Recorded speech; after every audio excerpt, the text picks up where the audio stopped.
Selamat pagi semuanya. Ya, kita sama-sama akan mendengarkan firman Tuhan. Mari kita datang pada Tuhan bersatu dalam doa. Kita berdoa. Bapa dalam Tuhan Yesus Kristus, melaksanakan apa yang menjadi perintah dan kehendak-Mu di dalam hidup ini tentu bukanlah sesuatu yang mudah. Terlebih tantangan-tantangan hidup sekarang ini begitu beratnya untuk kami sebagai pengikut-pengikut-Mu yang ingin menjalankan apa yang Engkau perintahkan, apa yang Engkau kehendaki dalam hidup kami. Namun demikian selaku anak-anak Tuhan, kami percaya bahwa kekuatan kami bukan datang pada diri kami sendiri, tetapi datang dari kekuatan Tuhan. Ketika kami mau merendahkan diri, mau dengar-dengaran dengan firman Tuhan, mau menempatkan firman-Mu itu sebagai pandu, penuntun yang senantiasa membimbing perjalanan hidup kami.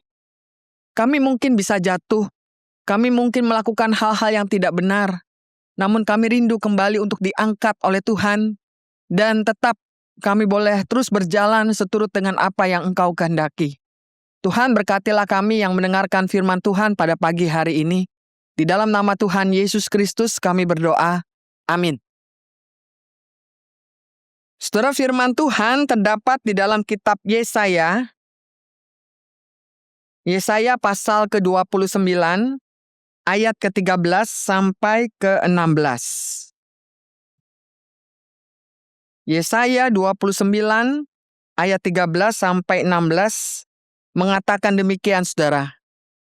Berfirmanlah Tuhan, oleh karena bangsa ini datang mendekat dengan mulutnya dan memuliakan aku dengan bibirnya, sedangkan hatinya menjauh dariku, dan ibadahnya kepadaku hanya perintah manusia yang dihafalkan. Maka sesungguhnya aku akan melakukan pula hal-hal yang ajaib kepada bangsa ini, keajaiban yang menakjubkan. Hikmat orang-orang berhikmat akan hilang, dan kearifan orang-orang arif akan lenyap. Sungguh, celaka bagi orang yang menyembunyikan dalam-dalam rancangannya terhadap Tuhan, yang pekerjaan-pekerjaannya terjadi dalam gelap, sambil berkata, siapakah yang melihat kami, dan siapakah yang mengenal kami? Semua kamu putar balikan. Dapatkah tukang periuk dianggap sama seperti tanah liat? Dapatkah yang dibuat berkata tentang yang membuatnya? Bukan dia yang membuat aku? Dapatkah yang dibentuk berkata tentang yang membentuknya? Ia tidak tahu apa-apa. Saudara, sampai demikian jauh pembacaan kita, tentu yang berbahagia adalah kita yang mendengarkan firman Tuhan serta memeliharanya. Nah, saudara, hari ini temanya adalah apa? Ini kayak tema sinetron ya. Tapi Bapak Ibu, ingat nggak ya, ada satu lagu, ini lagu zaman jadul ya, tahun 1970-an. Dinyanyikan oleh Bob Tutupoli. Judulnya adalah Tinggi Gunung Seribu Janji. Tinggi Gunung Seribu Janji. Memang lidah tak bertulang, tak terbekas kata-kata. Apa? Tinggi gunung seribu janji. Lalu?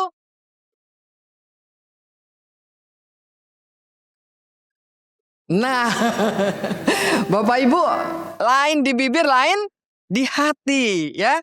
Jadi ternyata lagu ini memang cocok nih sama tema kita hari ini, tentang manis di bibir, jauh di hati. Nah, Bapak Ibu, kita ini sebenarnya ada di zaman yang namanya obral sekali dengan informasi, betul nggak? Kayaknya mudah banget deh orang mengakses yang namanya informasi-informasi apapun.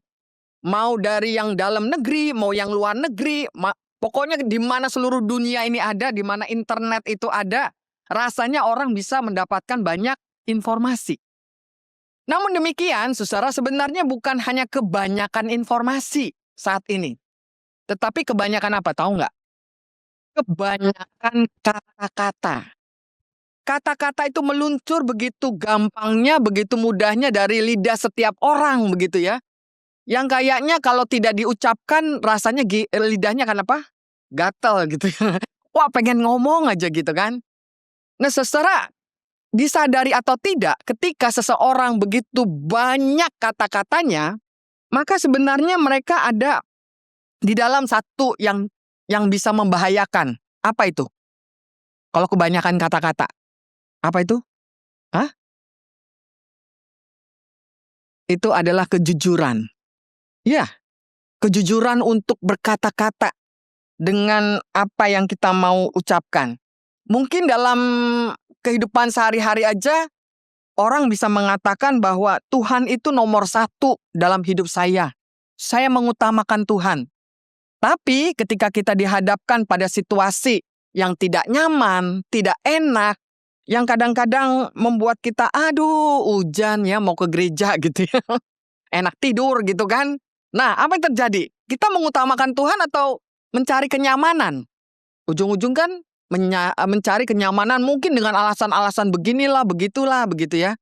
Tapi memang menomorsatukan Tuhan itu nggak gampang ternyata. Tidak selancar kita mengucapkannya. Bukan saja itu, mungkin ketika kita mengatakan bahwa kita adalah orang yang, waduh kalau lihat orang-orang yang susah tuh, hatinya kayak terpanggil peduli sekali gitu ya. Tapi ternyata ketika kita melihat atau menghadapi sendiri, orang-orang yang di hadapan kita itu bergumul dengan segala penderitaannya, persoalan hidupnya gitu ya. Kita masih berpikir-pikir ini orang perlu ditolong apa enggak? Ini orang punya alasan apa? Memang sih kita tahu ya di zaman sekarang orang bisa memakai berbagai alasan untuk ditolong begitu ya. Padahal mungkin dia masih kuat, masih bisa begitu ya. Tapi kadang-kadang juga kita udah langsung cepat-cepat merespon ya dengan pikiran-pikiran kita yang ya cukup negatif sih kalau saya lihat ya. Atau ketika kita bilang bahwa keluarga itu utama. Keluarga itu sesuatu yang sangat penting. Tapi kita sendiri kadang-kadang tidak memperjuangkan hidup dalam berkeluarga. Ketika kita menjadi orang-orang yang begitu sakit hati dengan pasangan hidup kita, dengan anak-anak kita, melukai atau mungkin kita menjadi orang yang begitu curiga dengan pasangan, dengan anak-anak begitu ya. Akhirnya suasana dalam keluarga tidak nyaman. Terus kita apa? Ya kita stop sampai rasa marah kita, dendam kita, sakit hati kita. Tidak ada satu keinginan, kerinduan yang cukup untuk berjuang agar kita ada dalam kesatuan. Tidak ada kemauan untuk merendahkan diri, belajar mengampuni ya, untuk situasi keluarga kita menjadi baik. Nah, saudara, itulah yang terjadi ketika kita sadar bahwa memang kehidupan ini kadang-kadang membawa kita pada situasi yang tidak mudah. Nah, tetapi saudara, sekali lagi, kalau kita membaca bagian perikop kita, apakah Tuhan senang sih? Orang-orang yang hidupnya kamuflase, ya, yang hidupnya di luar kelihatan begitu sempurnanya, begitu rapinya, begitu membuat orang, waduh, kayaknya orang ini atau keluarga ini perlu diteladani gitu ya. Tapi ternyata ujung-ujungnya hanya pencitraan. Dan Tuhan sangat marah dengan itu. Tuhan tidak senang dengan hal-hal demikian. Kenapa? Nah, dalam pembacaan kita, dalam perikop kita, ada 3 hal Bapak Ibu yang kita bisa pelajari. Apa itu? Pertama, hal yang pertama, kita diingatkan bahwa ibadah itu jangan hanya manis di bibir, tetapi jauh di hati. Jadi ibadah yang saudara dan saya jalani itu jangan hanya manis di bibir, tapi jauh di hati. Tuhan berkata, bangsa ini datang mendekat dengan mulutnya dan memuliakan aku dengan bibirnya. Padahal apa?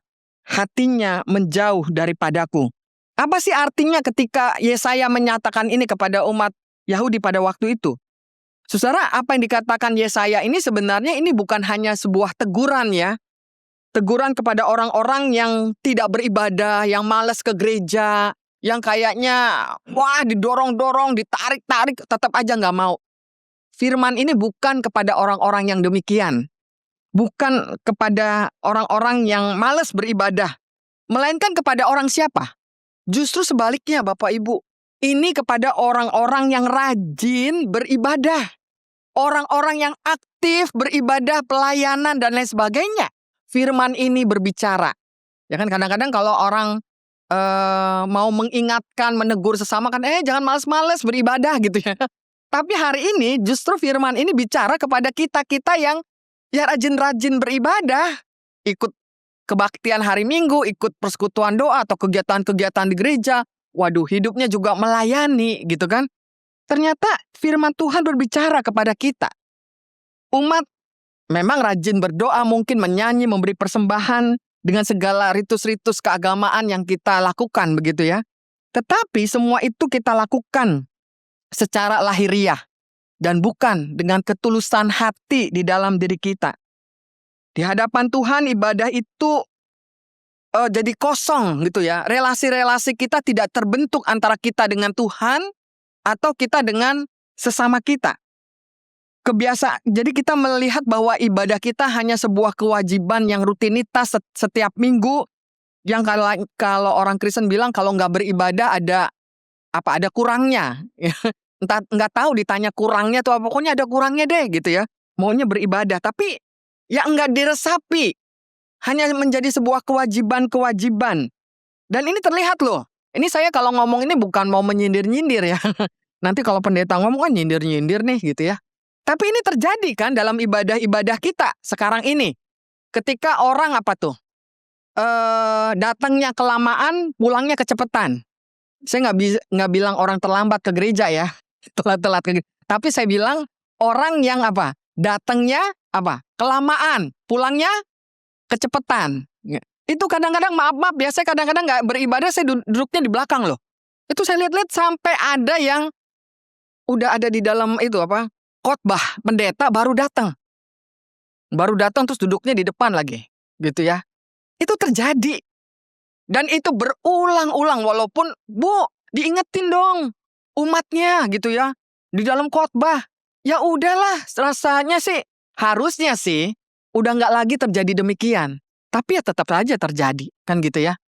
Ketika di dalam ibadah, Bapak Ibu, maaf nih, ada orang yang kusuk ketika berdoa ya berdoa. Tapi nanti saya dengar kresek, tas dibuka lah, apalah. Ini lagi berdoa, mau datang beribadah lebih baik nggak usah beribadah sih kalau menurut saya daripada cuman ngabisin waktu gitu ya. Kan di rumah enak nonton sinetron atau apa gitu ya. Tapi itu terjadi gitu kan. Di Pokja Doa yang suka berdoa, terjadi nggak? Ayo. Bapak Ibu kalau berdoa ya, jangan nanti kresek matanya kejelalatan kesana sini ya. Itu kita nggak beribadah loh. Itu terjadi ya. Lalu juga, ini zaman sekarang ini kan, HP gampang dibuka. Ya bukan hanya Bapak Ibu sih, majelis juga mesti diingatkan nih, pendetanya, penatuanya, jangan sampai. Ya kadang-kadang memang ada hal-hal memang kenapa penatua atau pendeta buka itu, kadang-kadang mau mengingatkan nih. Apalagi kalau perjamuan kudus ya, waduh ini roti kurang apa enggak? Bisa terjadi juga tuh ya. Karena kan di luar dugaan tiba-tiba yang datang banyak gitu ya. Jadi orang bisa ini, tapi kan sebenarnya ada juga yang nggak penting sih, atau masih bisa nanti sih, tapi dilakukan di dalam ibadah. Apalagi ini menjadi cermin bagi anak-anak muda, ya kan? Orang tuanya aja begitu, yang dewasa aja begitu, oma opanya begitu, bapak ibunya begitu, ya kenapa saya nggak boleh? Nah udah, itu menjadi bagian yang kita hidupi, ya. Belum lagi kalau datang ke gereja, gitu ya. Wah cepet-cepet pengen datang ke gereja. Apa yang dilakukan? Ngegosip gitu ya. Ngomongin siapa nih? Pendeta bukan? Loh pada ketawa nih, jangan-jangan iya nih. Bener. Iya ya Bapak Ibu. Jadi inilah apa sih artinya ibadah? Apa artinya kita rajin ke gereja? Apa artinya kita benar-benar pelayanan?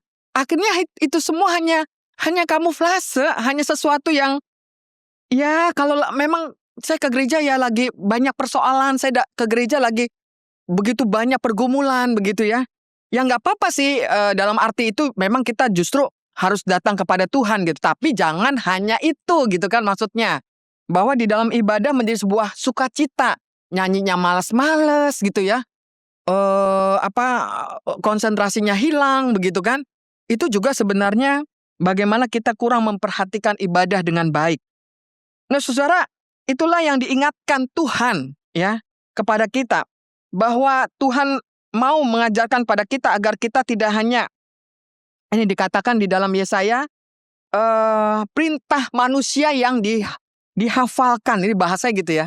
Perintah manusia yang dihafalkan. Kita jangan melaksanakan apa yang menjadi perintah manusia yang dihafalkan. Ayat-ayat Alkitab kita hafal begitu ya. Tapi iman kita direduksi, diperkecil, disederhanakan, dipersempit oleh kita hanya menjadi rutinitas yang diulang-ulang. Ibadah tidak lagi membentuk hidup, karakter-karakter kita. Semua hanya terlihat di pentas-pentas kehidupan yang kita bangun. Tuhan dipuji di gereja, tapi kemudian dalam keputusan-keputusan penting dalam hidup kita, di mana kita ada berhadapan dengan pilihan-pilihan yang tidak mudah, ikut Tuhan apa ikut dunia, Tuhan minggir dulu, begitu ya. Sehingga itu terlihat sekali ketika Tuhan disisihkan di tengah-tengah keputusan-keputusan kita, dalam etika kerja kita, dalam cara kita memperlakukan sesama, dalam kejujuran hidup sehari-hari. Dalam pergaulan yang sederhana aja kita mudah bohong, apalagi kita melakukan hal-hal yang penting begitu ya. Jadi Bapak Ibu, ini sesuatu yang menjadi panggilan kita semua. Nah karena itu, kita jangan hanya bisa aktif secara religius Bapak Ibu, tapi kita juga harus aktif secara rohani. Itu yang pertama. Lalu yang kedua.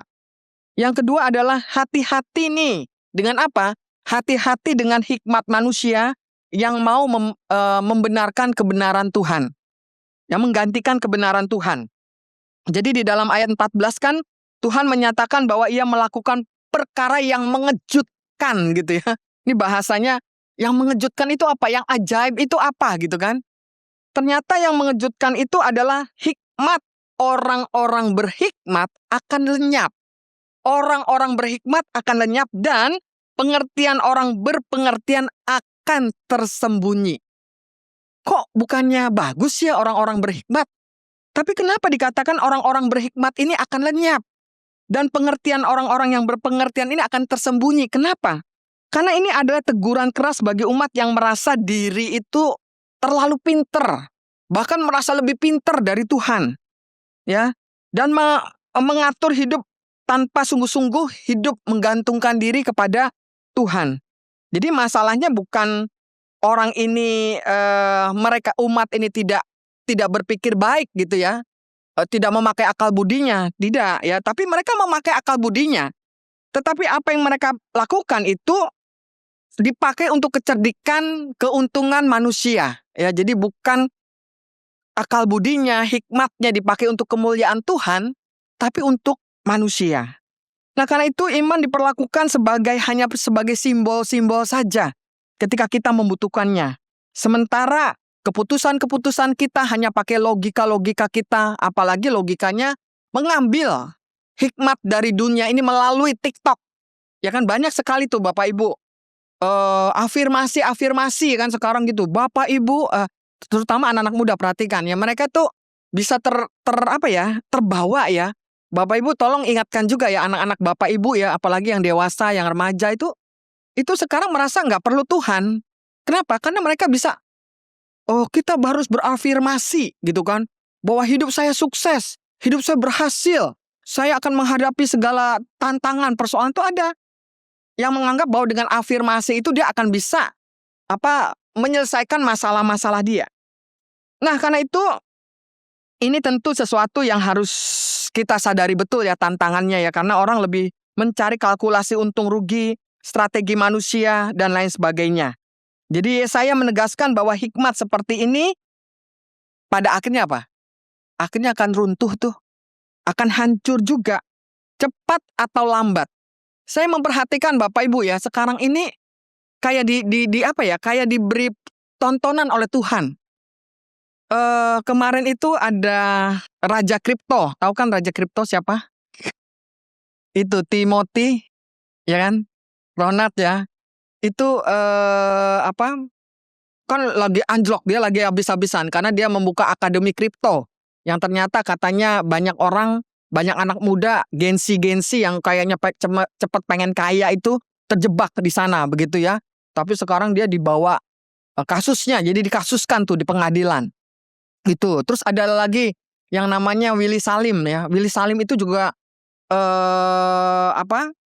menawarkan tayangan-tayangan, konten-konten tentang bagaimana menolong orang, begitu ya, dengan bermiliar uangnya dan lain sebagainya. Ternyata itu settingan, gitu ya.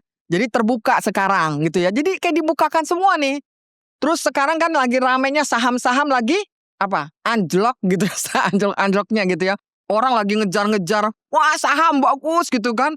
Ternyata sekarang, jadi ini sesuatu yang saya nggak ngerti ya. Lagi berturut-turut nih saya perhatikan ya. Fenomenanya di mana kesombongan manusia, kehebatan manusia, kekuasaan manusia lagi dihancurkan ya. Jadi Bapak Ibu yang ada di dalam kesetiaan kepada Tuhan ya, jangan pernah lari dari kesetiaan itu, karena kelihatannya sih kita ini sepele, kelihatannya kita ini remeh-temeh gitu ya. Sesungguhnya kesetiaan kita kepada Tuhan itu malah ajak ya, karena kita berdiri pada kebenaran Tuhan dan tidak akan pernah tergoyahkan oleh ambisi-ambisi dunia ini. Itu yang kedua.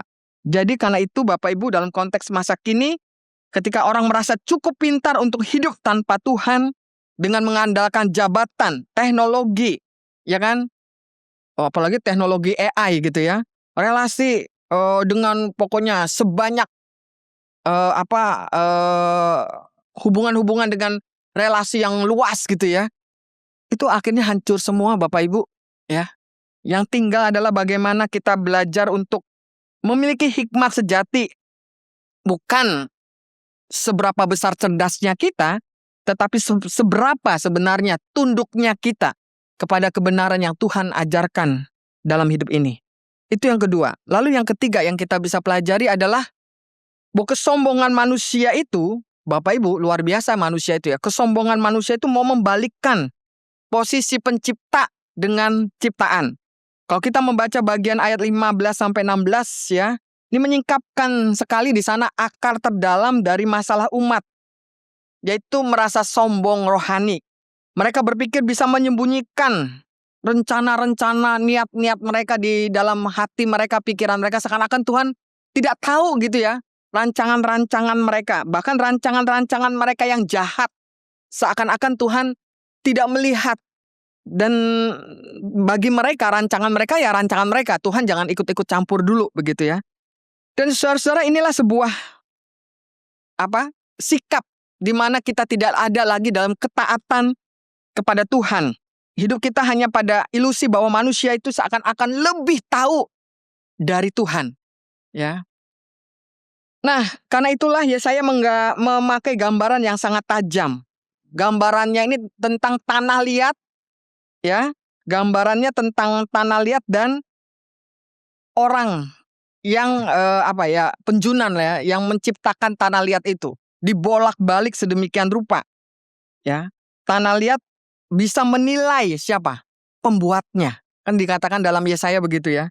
Ciptaan merasa berhak mempertanyakan, kenapa sih Tuhan? Kok terjadi begini? Kenapa Tuhan? Misalnya di Sumatera lah, di berbagai tempat lainnya begitu ya, di Aceh. Kenapa sih Tuhan kok kejam sekali gitu? Kok jahat sekali dengan keadaan-keadaan ini? Bukannya manusia ya yang lebih kejam ya? Yang kejahatan-kejahatan manusianya luar biasa. Yang terakhir nih kan yang menyedihkan tuh kemarin ya, saya jadi ngikutin yang ada di NTT itu, seorang anak yang bunuh diri. Ya gara-gara apa? Sederhana banget tuh ya. Karena nggak ada nggak punya pena sama buku ya. Ya karena gurunya katanya yang minta. Sekarang gurunya diusik-usik. Ini pendidikannya bagaimana gitu. Sampai kok anak dipaksa bawa pena gitu. Ini kan masalah, bukan hanya masalah seorang guru atau sekolah gitu ya. Ini masalah bersama kita. Bahkan yang di Jakarta sekalipun, jangan itu masalah di daerah gitu kan. Itu kan gubernurnya tuh sampai mengatakan gitu kan, ini memalukan sekali gitu ya. Ya memalukan sama-sama sih maksudnya. Bahwa ini kok bisa terjadi di Indonesia yang kaya raya gitu ya. Yang negara yang luar biasa kemakmurannya begitu. Tapi ada seorang anak sampai katanya itu kan, ini jadi bicara sedikit, Rocky Gerung tuh bilang katanya, ini bawa-bawa Rocky Gerung lagi karena baca berita gitu. Ya Rocky Gerung bilang ini kan sebenarnya si anak itu mengorbankan dirinya untuk ibunya. Ya, jadi maksudnya tuh Bayangkan ya, bisa seorang anak gitu daripada mungkin ibunya, entah, saya nggak tahu dia anak paling pertama atau ada adik-adiknya ya, tapi dia si Rocky Gerung itu mengatakan bahwa ini seorang anak menjadi korban, mengorbankan, bukan menjadi korban, mengorbankan diri untuk keluarganya. Ya, dan ini sesuatu yang memang kita harus betul-betul menjadi peka sih dengan masalah-masalah yang ada di tengah-tengah masyarakat kita.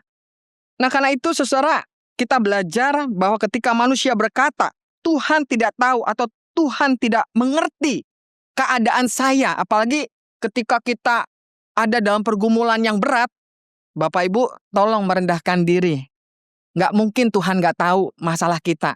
Pasti Tuhan sangat tahu. Tapi Tuhan masih menuntut diri kita nih. Ada nggak ketulusan? Adakah kerendahan hati kita untuk mau dituntun di dalam penderitaan dan pergumulan hidup kita? Karena kadang-kadang Bapak Ibu, sebenarnya Tuhan bukan nggak bisa menyelesaikan masalah kita loh dalam keluarga. Tapi kita dituntut untuk lebih merendahkan diri kita lagi. Dan menjadi orang yang genuine. Orang yang, Tuhan, ini saya memang salah. Mungkin di keluarga saya bukan orang yang diharapkan, maksudnya di keluarga saya diharapkan untuk menjadi orang yang bisa memimpin, bisa menjadi bagian yang berperan dalam keluarga. Tapi ternyata kehadiran kita tidak ada di sana. Kita lebih banyak emosinya, kita lebih banyak marahnya, kita lebih banyak ngaturnya, tapi kita belum berperan untuk membangun sebuah kehidupan keluarga yang baik. Nah, karena itu mari saudara, dalam kehidupan sehari-hari kita harus belajar bahwa kita jangan mencari hanya kenyamanan, kesenangan, atau kepentingan sesaat, tetapi jadikan Tuhan, ya, kedaulatan Tuhan itu menjadi nyata dalam hidup kita, ya, dan kita belajar untuk menjadi orang-orang yang betul-betul menyadari panggilan kita. Jadi kita belajar di sini Bapak Ibu, dosa terdalam adalah saat manusia bukan masih menyebut nama Allah, tetapi tidak lagi, dia menyebut nama Allah tapi tidak lagi menempatkan Allah sebagai tempat yang utama. Nah, karena itu dari 3 hal ini apa sih yang kita bisa simpulkan Bapak Ibu? Dari ketiga hal ini yang bisa kita simpulkan adalah bahwa masalah utama kita ini bukan sekali lagi kita kurang berdoa, kurang beribadah, kurang pengetahuan Alkitabnya barangkali begitu ya. Melainkan hati kita yang tidak lagi selaras dengan apa yang Allah inginkan. Ketika hati kita jauh, maka sesungguhnya bukan hikmat Tuhan yang ada di situ, tapi hikmat manusia yang bisa membawa kita kepada kekeliruan dalam mengambil keputusan atau sikap dalam hidup ini. Ketika hikmat keliru, apa yang terjadi? Maka sesungguhnya kita ada dalam kesombongan, seakan-akan mau mengambil alih apa yang Tuhan tunjukkan kepada kita. Dan ketika kesombongan berkuasa, sesungguhnya manusia kehilangan kepekaan akan kedaulatan Allah. Nah, karena itu apa yang harus kita lakukan? Saudara, mari kita sama-sama berjuang untuk menjadi umat yang berintegritas. Umat yang satu antara kata dan perbuatan. Apa yang diucapkan, apa yang dikerjakan, apa yang diperjuangkan, semuanya satu. Untuk apa? Tidak lain untuk kemuliaan Tuhan, bukan kemuliaan diri sendiri. Amin. Mari kita bersatu dalam doa. Tuhan, terima kasih kalau pada pagi hari ini Tuhan mengingatkan kembali bahwa kami sebagai umat yang mau tetap setia beribadah, mau rajin dalam segala aktivitas pelayanan, Tuhan kembali bentuk kami, Tuhan kembali pulihkan hidup kami, Tuhan jadikan kami karakter-karakter yang semakin cemerlang di hadapan Tuhan, dan kami boleh menjadi saluran berkat, bukan hanya dari segi materi, tapi berkat-berkat keteladanan, berkat-berkat yang membuat orang lain datang kepada Tuhan, karena kami hidup berkenan di hadapan Tuhan. Kami percaya bahwa dalam segala keterbatasan kami, dalam segala kekurangan-kekurangan kami, Tuhan mau membentuk kami. Karena itu terima kasih Tuhan, kalau pada pagi hari ini kami boleh datang dalam ibadah pokja doa ini, biarlah apa yang boleh kami dengar, kami bawa pulang dalam hidup kami hidupi untuk kemuliaan nama Tuhan. Terima kasih atas segala sesuatunya, inilah doa yang kami mohonkan, di dalam nama Tuhan Yesus Kristus, Kami berdoa. Amin.